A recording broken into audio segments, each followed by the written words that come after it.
Islamic videos की support के लिए चैनल को सब्सक्राइब कर दें, शुक्रिया।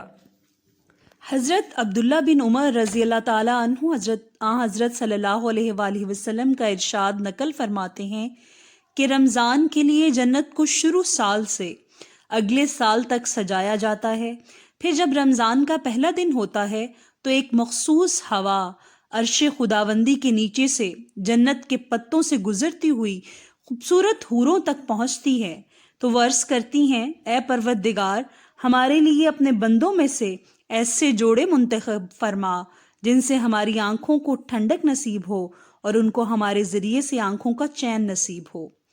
एक और हदीस में हज़रत अब्दुल्ला इब्ने अब्बास फरमाते हैं कि जब रमज़ान का महीना आता तो नबी अकरम सल्लल्लाहु अलैहि वसल्लम हर कैदी को छोड़ देते और हर साइल की मदद पूरी फरमाते थे। सुभान अल्लाह।